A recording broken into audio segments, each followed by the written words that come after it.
And so Kenyans will be even in a deeper shit. Oh, no, that is not parliamentary. I'm sorry. Parliament will be in a deeper hole. That big hole.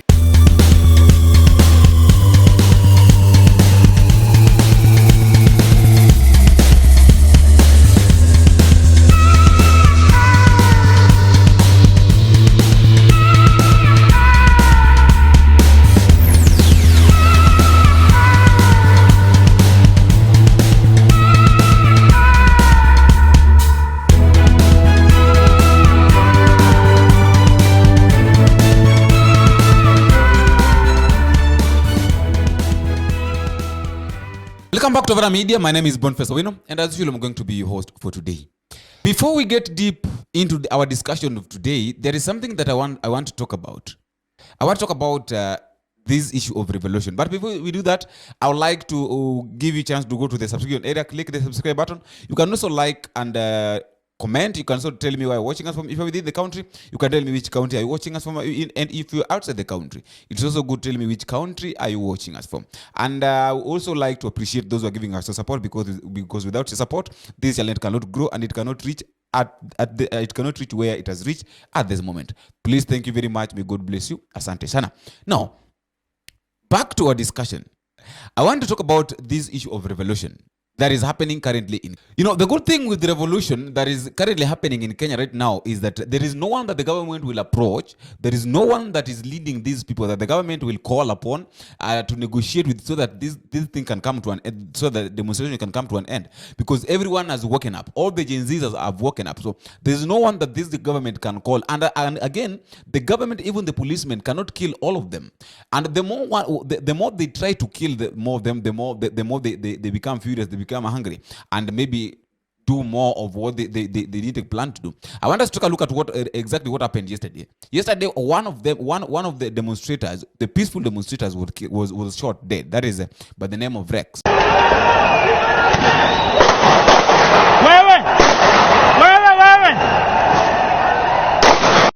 And what is funny is that the policeman that shot him have been identified. The house has been found. The wife, the kids, where he stays, and the police station that is working. He has been issued. And they do the tracing. These people do the tracing in a way that you cannot even understand. And also the other one, the other policeman on Tuesday, I think there was a police on OCPD who mishandled a lady and left her down, saying that wacha kufe. That man was also identified. So right now, if you mistakenly do something wrong to these people, and more so when you're in the government, they identify you and they can trace. I don't know how they trace it. They trace you. They know where you're working. They know where you stay. They know if you have a wife, they know all these things. So, I think this point. So at this point, you cannot tell us that there is a revolution. There is a discussion that will be done to bring this thing to an end. The only thing that can happen is that the government will listen to the cry of these people. The government will listen to what these people want. And there is something that I've come to learn. And since this demonstration began, there is something that I've learned. And I think this is one of the major things that were affecting our parents. This is one of the major things that were affecting people those years back when they were doing demonstrations and all that. There are two main things that were affecting it. Number one was this issue of religion. And number two was this issue of tribalism. I will start by discussing, by talking about this issue of how was religion affecting these people 1950 to 1980s. That you find that most of these, in this issue of religion, they had this belief that there are some of the things that a Christian should not do. So even if you are being oppressed, you should not complain, because at the end of the day, Christ is there. Christ will defend you. So I think this is one of the major things that will affect them religiously. They had that belief that let us suffer, if we suffer today and then we'll enjoy it tomorrow. Another thing that was affecting them was this issue of tribalism. And this tribalism has made it has brought a lot of problems in Kenya. Not only, I think it mostly, well, let me just talk about Kenya, because religion has affected all over the world. But now let us talk about tribalism. And this one has really affected Kenyans. That if something is happening, like for example, if we are going to if people are people are approaching elections, you find that if Kikuyus come together, if Luos, you find that there is this issue, there is this thing that Luos must vote for their own, then Kikuyus must vote for their own, then Kambas must vote for their own, Kalenjins must vote for their own. I want us to take a look at what happened in the last general election, where now this tribalism really affected people. William Samoei Ruto was a Kalenjin, and then Raila Amolo Odinga was a Luo. It means that there was no Kikuyu. There was no Kikuyu within. I don't want to talk as if maybe I'm trying, but I just want to bring this picture out about where the tribalism was really affecting our parents and those ones that came before us. During the elections, you find that in Luo land, Luos cannot elect anybody that comes from another tribe. Like if it is a general election, like they're electing the president, you find that Luos cannot elect any Kikuyu man to be in the presidency, and you end up finding that area or a stronghold of Raila Amolo Odinga. It is very difficult to find that maybe William Ruto or maybe Uhuru Kenyatta garners more votes than him. Are you seeing? So in short, Luos only wanted their own. Kikuyus only wanted their own. Kalenjins only wanted their own. And that is one of the things that really affected. You realized when Uhuru Muigai Kenyatta was talking to the people, to Kikuyus in 2022, telling them that I would really like you to elect Raila Amolo Odinga because I know him. Everybody rejected him. And even if they wouldn't send Uhuru Muigai Kenyatta home. They were saying that they sent him, yet his term had already come to an end. So are you seeing the way this tribalism has been affecting Kenyans? So our parents have been having that mentality that if it is not Kikuyu, then there is no one. If it is not Luos, then there is no one. If it is not Kalenjins, then there is no one. If it is not a Swahili man, if it is not a lawyer man, then there is no one that we can elect. So that thing had sunk into their minds. I think it started during the back in 1964. Another thing that was affecting, that caused a lot of tribalism was during marriage. You find that during those years back, we could not be allowed to marry from another tribe. If it is marriage, you strictly marry. If you're a Kikuyu, you strictly marry from Kikuyu land, and you're only married by Kikuyu. If you are a Luo, you are not allowed to go and marry from Kamba or from anywhere, or from Kalenjin. In short, you are only allowed to marry within your tribe. That is how our parents believed. And in fact, they were doing this issue of I've talked to maybe your cousin, I've talked to your uncle, is looking for a wife for you where he stays. So I think so they are just within that tribe. You can't marry from outside your tribe. So that is one of the major things that was affecting and has been affecting Kenyans. That is why we could not have a proper revolution. I want us to take a look at what is happening right now. The millennials and the Gen Zs. The millennials can marry from any other tribe. You are a Luo, you can marry from Kamba. You are a Kikuyu, you can be married by a Luo. You are a Meru, you can be married by a Kamba or by a Luo. So are you seeing? So there is that interaction in between the tribes. I want to know. We really want to know what is happening in other tribes. We really want to know. We are eager to know what is happening with that. How do they do their thing? How do they do their things? Are you seeing? How are they when they interact? How does it happen? And for us to know the way these things are happening is by engaging maybe in these things like marriage, all that. So the social class. Let me call it like that. We have to socialize. After socialization, that is when now you can understand what is happening.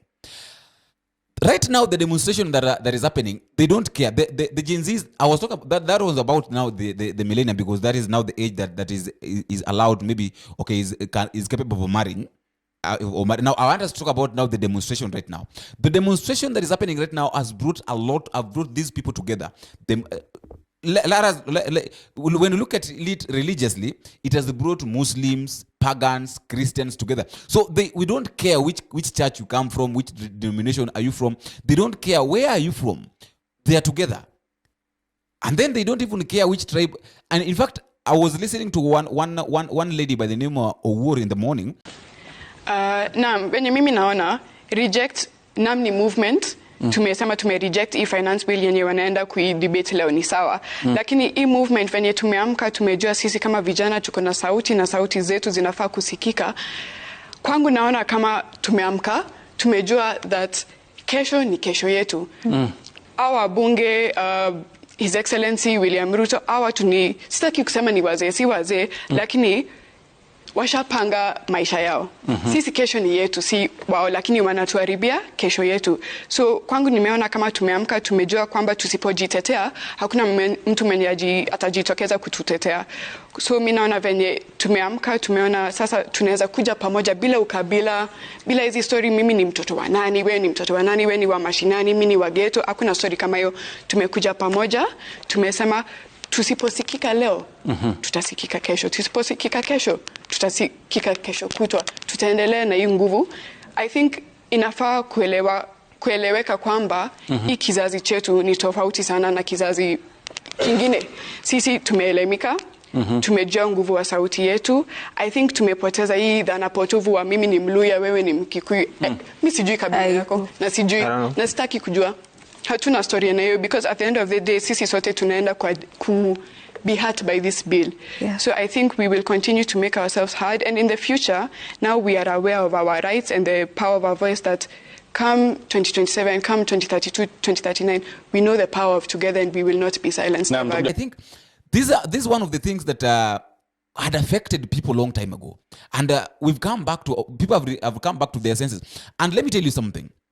Coming 2027, and I repeat this thing again, coming 2027, all these Gen Zs will have their IDs, not unless the government fails to issue them, to give them IDs.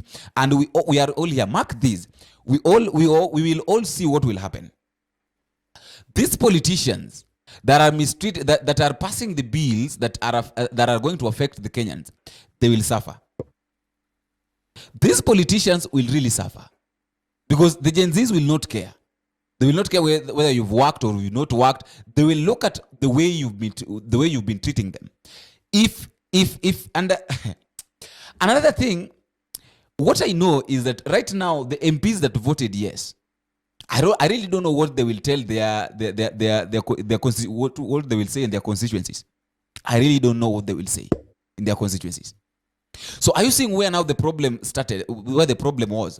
Back then that was where the problem was, but right now that is not the big problem. Yesterday at night I was having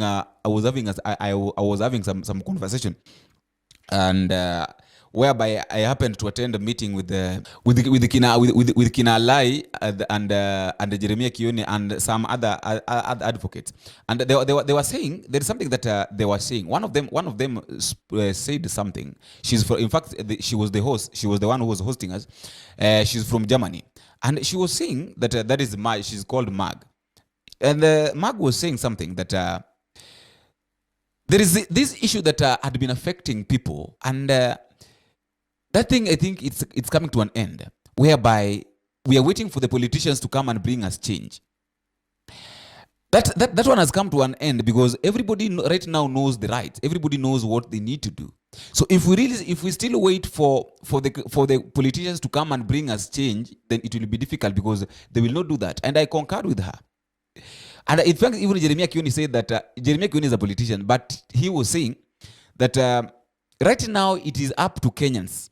It is upon Kenyans to stand for themselves, because at this where we have reached, there is no politician who will listen to your cries, not unless maybe you come out the way Gen Zs have come out to cry and to demonstrate to show that they are tired with this government.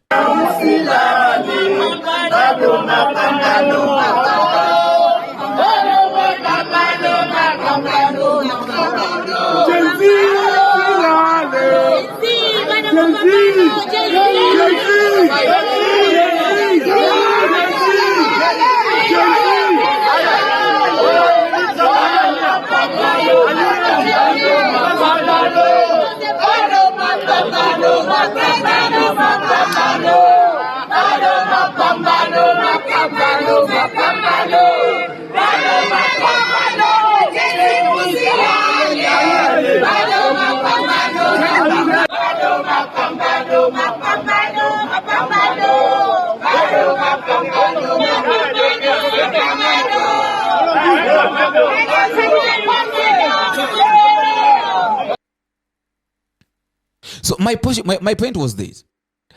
The time of revolution has come, and the only way revolution can be seen, or the only way revolution can be done, is the way now. This is the only way. The direction that the Gen Zs have taken. That is the only way. They don't care about your tribe. They don't care about your religion. They don't care about who you are. They don't care about your name. They only care about the unity and togetherness.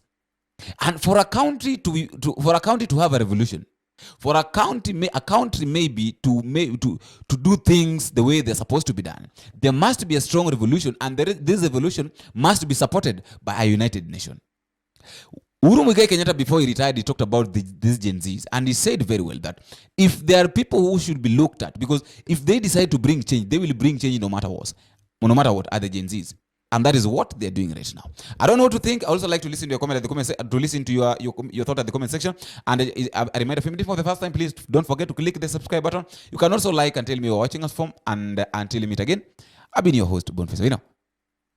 Bye bye.